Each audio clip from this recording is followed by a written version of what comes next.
ಆಶೀರ್ವಾದದಿಂದ ಈ 4ನೇ ವರ್ಷ ನಾನು ಕೆಂಪೇಗೌಡರ ಜಯಂತಿಯಲ್ಲಿ ಆಚರಣೆ ಮಾಡಲಿಕ್ಕೆ ನನಗೆ ಅವಕಾಶ ಕೊಟ್ಟಿದ್ದಾರೆ. ಅವರಿಗೆ ಈ ಸಂದರ್ಭದಲ್ಲಿ ನಾನು ಎಲ್ರಿಗೂ ಕರೆವಾಗಿ ಧನ್ಯವಾದಗಳನ್ನು ಬಯಸ್ತೇನೆ.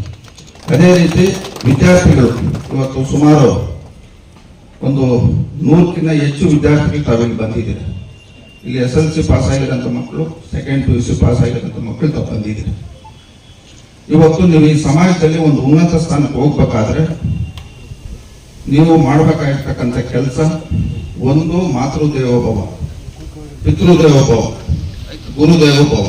ಈ 3 ಜನ ನೀವು ಪಾಲನೆ ಮಾಡಿದಾಗ ಸಮಾಜದಲ್ಲಿ ಒಂದು ಉನ್ನತ ಸ್ಥಾನ 100% ನಿಮಗೆ ನಿಮಗೆ ಸಿಗ್ತಕ್ಕಂಥ ಕೆಲಸ. ಇದು ದಯವಿಟ್ಟು ತಾವು ವಿದ್ಯಾರ್ಥಿಗಳು ಗಮನದಲ್ಲಿ ಇಟ್ಕೊಳ್ಬೇಕು. ಇವತ್ತು ನಾನು ಈ ಕ್ಷೇತ್ರದಲ್ಲಿ ಶಾಸನ ಆಗಬೇಕಾದ್ರೆ ನಾನು ನಮ್ಮ ತಂದೆ ತಾಯಿ ಅವರು ಏನು ಹೇಳಿದ್ರು ಅವ್ರ ಕೆಲಸ ಮಾಡಿದ್ದೀನಿ. ರಾಜಕೀಯವಾಗಿ ನಾನು ಇವತ್ತು ಶಾಸನ ಆಗಬೇಕಾದ್ರೆ ನಮ್ಮ ದೇವೇಗೌಡರು ಸಾಹೇಬ್, ಈ ದೇಶದ ಮಾಜಿ ಪ್ರಧಾನಮಂತ್ರಿ ದೇವೇಗೌಡರು ಸಾಹೇಬ್ ಆಶೀರ್ವಾದದಿಂದ, ನಮ್ಮ ತಂದೆ ತಾಯಿ ಆಶೀರ್ವಾದದಿಂದ ಇವತ್ತು ನಾನು ಈ ಕ್ಷೇತ್ರದಲ್ಲಿ ಶಾಸಕನಾಗಿ ಇವತ್ತು ನನ್ನ ಮತ ಹಾಕಿರೋರಾಗ್ಬೋದು, ನಮ್ಮ ಪಕ್ಷದಲ್ಲಿ ಇರ್ತಕ್ಕಂಥ ಮುಖಂಡರಿಗಾಗ್ಬೋದು, ನಮ್ಮ ಕುಟುಂಬದವ್ರಿಗಾಗ್ಬೋದು, ನಾನು ಯಾವತ್ತೂ ಜನಗಳ ವಿರುದ್ಧವಾಗಿ ಯಾವುದೇ ಒಂದು ಕೆಲಸ ಮಾಡಲ್ಲ. ನನ್ನ ಒಂದು ಅಧಿಕಾರಾವಧಿಯಲ್ಲಿ ನಾನು ಶಿಕ್ಷಣ, ಆರೋಗ್ಯ, ಅಭಿವೃದ್ಧಿ ಮತ್ತು ಎಲ್ಲ ಕುಟುಂಬಗಳು ನೆಮ್ಮದಿಯಿಂದ ಜೀವನ ಮಾಡೋದು, ಇದು ನನ್ನ ಮುಂದೆ ಇರ್ತಕ್ಕಂಥ ಒಂದು ಕೆಲಸ ಆಗಿರೋದ್ರಿಂದ ಇದು ಪ್ರಾಮಾಣಿಕತೆಯಿಂದ ನಾನು ಮಾಡ್ತೀನಿ ಅಂತ ಸಂದರ್ಭದಲ್ಲಿ ಹೇಳ್ತಾ ಈ ಒಂದು ಕಾರ್ಯಕ್ರಮವನ್ನು ಜಗತ್ತಿನಲ್ಲಿ ಇವತ್ತು ಆಚರಣೆ ಮಾಡ್ತಾ ಇದ್ದೀನಿ. ಇವತ್ತು ಕೆಂಪೇಗೌಡರ ಬಗ್ಗೆ ಇವತ್ತು ನಮ್ಮ ಸ್ನೇಹಿತರುಗಳೆಲ್ಲ ಪ್ರಾಸ್ತಾವಿಕವಾಗಿ ಮಾತಾಡಿದ್ದಾರೆ. ಇವತ್ತು ನಮ್ಮ ದೇಶದಲ್ಲಿ ಈ ಮಹನೀಯರ ಜಯಂತಿಗಳನ್ನು ನಾವು ಯಾಕೆ ಆಚರಣೆ ಮಾಡ್ತಾ ಇದ್ದೀರ ಅನ್ನೋದನ್ನ ನಾವು ಅರ್ಥ ಮಾಡಬೇಕು.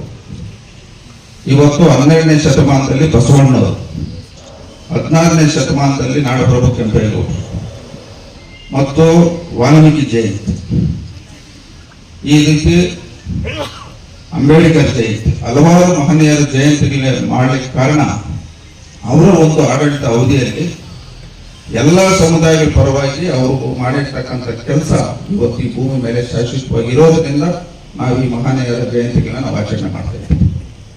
ಇವತ್ತು ಇಡೀ ಜಗತ್ತಿನಲ್ಲಿ ಅತ್ಯಂತ ವೇಗವಾಗಿ ಬೆಳೀತಾ ಇರ್ತಕ್ಕಂಥ ನಗರ ನಮ್ಮ ಬೆಂಗಳೂರು ನಗರ.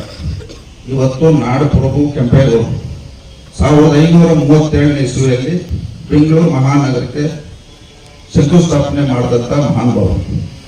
ಅವರು ಯಾವ ಸಮಯದಲ್ಲಿ ಅವತ್ತು ಆ ಒಂದು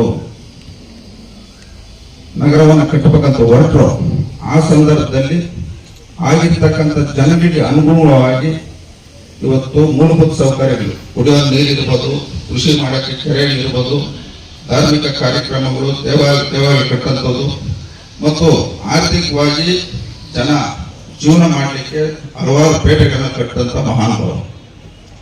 ಇವತ್ತು ನಾವು ಇವತ್ತು ಸಮಾಜದಲ್ಲಿ ಕೆಲವರಿಗೆ ನಾವು ಇವತ್ತು ನೆನಪು ಮಾಡ್ಕೊಂತೀವಿ. ಇವತ್ತು ಅದರಲ್ಲಿ ಕೆಂಪೇಗೌಡರು ಇವತ್ತು ಅವರ ಏನು ಸಾಧನೆ ಇದೆ ಅದನ್ನ ಇವತ್ತು ನಾವು ಸ್ಮರಣೆ ಮಾಡ್ತಾ ಇದ್ದೀವಿ. ಕೆಂಪೇಗೌಡರು ಇವತ್ತು ಯಾವುದೇ ಒಂದು ಜಾತಿ ಧರ್ಮಕ್ಕೆ ಸೀಮಿತ ಅಲ್ಲ. ಅವರು ಇತ್ತೀಚೆಗೆ ಈ ಸಮಾಜಕ್ಕೆ ಅನೇಕ ಕೊಡುಗೆಗಳನ್ನು ಕೊಟ್ಟಂತವರು, ಅವರ ಸಾಧನೆಗಳನ್ನ ಜಾತಿ ಮೇಲೆ ಇವತ್ತು ಗುರುಸ್ತಾ ಇರೋದು ಈ ದೇಶದ ಮತ್ತು ಈ ರಾಜ್ಯದ ದೊಡ್ಡ ದುರಂತ. ಕೆಂಪೇಗೌಡರ ಸಾಧನೆ ಇವತ್ತು ದೇಶ ವಿದೇಶಗಳಲ್ಲಿ ಇವತ್ತು ಮಾತಾಡ್ತಾ ಇದ್ದಾರೆ. ಅವ್ರೇನೋ ಕೆಂಪೇಗೌಡರು 4 ಗೋಪುರ ಕಟ್ಟಿದ್ರು, ಇಲ್ಲ 1000 ಕೆರೆ ಕಟ್ಟಿದ್ರು, ಇವತ್ತು ಅವರು ಇಷ್ಟೇ ಮಾಡಿದ್ದಾರೆ, ಬೆಂಗಳೂರು ಕಟ್ಟಿದ್ದಾರೆ ಅಂತಲ್ಲ.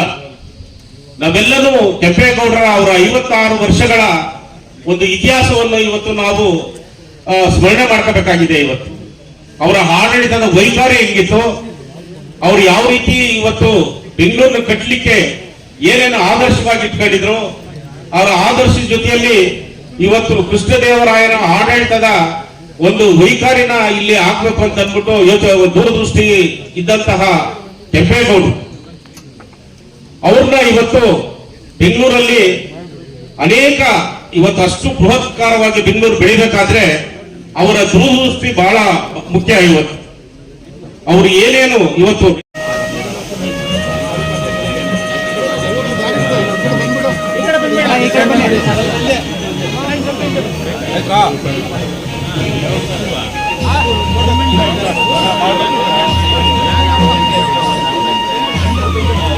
ನೀವು ಒಂಚೂರು ಹಿಂದೆ ಬರೋ ಫೋಟೋ ಕಾಣಲ್ಲ.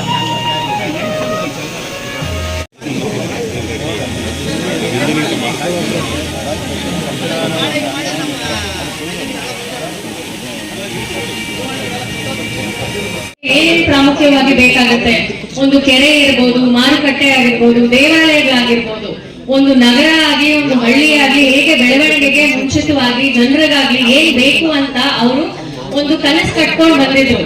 ಅದೇ ತರ ನಮ್ ಬೆಂಗಳೂರು ಇವಾಗ ಹೇಗ್ ಬೆಳೆದ್ ನಿಂತಿದೆ ಅಂತ ತಮ್ಗೆಲ್ರಿಗೂ ಗೊತ್ತಿದೆ.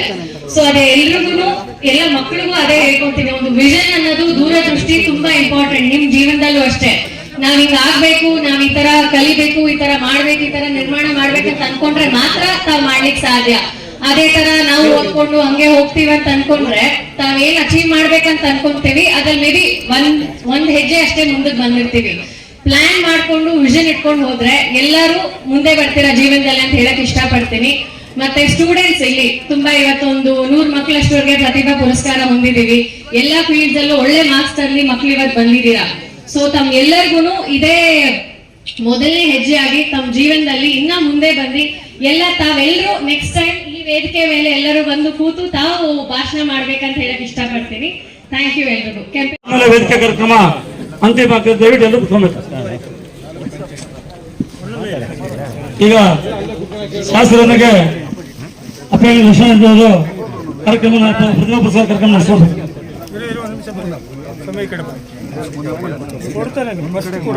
ಉಳಿದಂತ ಎಲ್ಲಾ ಗಣ್ಯರು ವೇದಿಕೆಯಲ್ಲಿ ಕುಳಿತುಕೊಂಡು ಶಾಸಕರು ಮತ್ತು ಲಕ್ಷ್ಮಣ್ ರೆಡ್ಡಿ ಅವರು ಪುರಸ್ಕಾರ ನೀಡ್ತಾರೆ. ವಿದ್ಯಾರ್ಥಿಗಳು ಕಂಪಲ್ಸರಿ ಟೋಕನ್ ನೀಡಬೇಕು.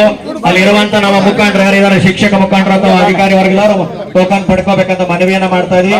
ಟೋಕನ್ ನೀಡಿ ಅವರಿಗೆ ಗೌರವ ಸಮರ್ಪಣೆಯನ್ನ ಮಾಡ್ಬೇಕಂತ ಮನವಿ ಮಾಡ್ತಾರೆ. ಮಕ್ಕಳೆಲ್ಲರೂ ಕೂಡ ತಮ್ಮ ಕೈಯಲ್ಲಿ ಇಟ್ಕೋಬೇಕು, ಟೋಕನ್ ಕೈಯಲ್ಲಿ ಇಟ್ಕೋಬೇಕು.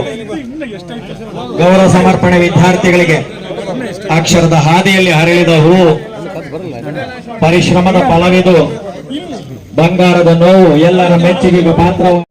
ಆ ಪುರಸ್ಕಾರದಲ್ಲಿ ಸ್ವಲ್ಪ ಅಡಚಣೆ ಆಗ್ತಾ ಇದೆ. ಹಿಂದಕ್ಕೆ ಬಂದು ವೇದಿಕೆಯಲ್ಲಿ ಕುಳಿತುಕೋಬೇಕು, ಜಾಗದ ಸಮಸ್ಯೆ. ಹಾಗಾಗಿ ಎಲ್ಲರ ಮೆಚ್ಚುಗೆಗೆ ಪಾತ್ರವಾಯಿತು ತಮ್ಮ ಈ ಒಂದು ಬಂಗಾರದ ಬದುಕು. ಪ್ರತಿಭಾ ಪುರಸ್ಕಾರಕ್ಕೆ ತಂದಿದೆ ಹೊಸ ಹುರುಪು. ಮುಂದಿನ ದಾರಿಗೆ ಇದೆ ನಿಮಗೆ ದೀಪವಿದು, ಸಾಧನೆ ಶಿಖರ ಏರುತ್ತಿರು, ನೀನ್ ಎಂದೆಂದಿಗೂ ಅಂತೇಳಿ ಪುರಸ್ಕಾರವನ್ನ ಮಾಡ್ತಾ ಇದ್ದಾರೆ ವಿದ್ಯಾರ್ಥಿಗಳು. ಮೂಮೆಂಟ್ ಅನ್ನ ಹಾಗೇನೆ ನೀಡಿರುವಂತ ಪ್ರತಿಭಾ ಪುರಸ್ಕಾರ ಸಾಮಗ್ರಿಗಳನ್ನ ಕೈಯಲ್ಲಿ ಹಿಡಿದು ಕುಳಿತುಕೋಬೇಕು ಎಂಬಂತೆ ಮುಂದಿನ ಜೀವನ ತಮ್ಮದು ಉಜ್ವಲವಾಗಿರ್ಲಿ ಅಂತೇಳಿ ಶಾಸಕರ ಸಮ್ಮುಖದಲ್ಲಿ ಲಕ್ಷ್ಮಣ್ ರೆಡ್ಡಿ ಸರ್ ಅವರ ಸಹಾಯ. ಹಾಗೇನೆ ಬಿಜೆ ಗಣೇಶ್ ಸರ್ ಅವರು, ಬಿಜೆ ಗಣೇಶ್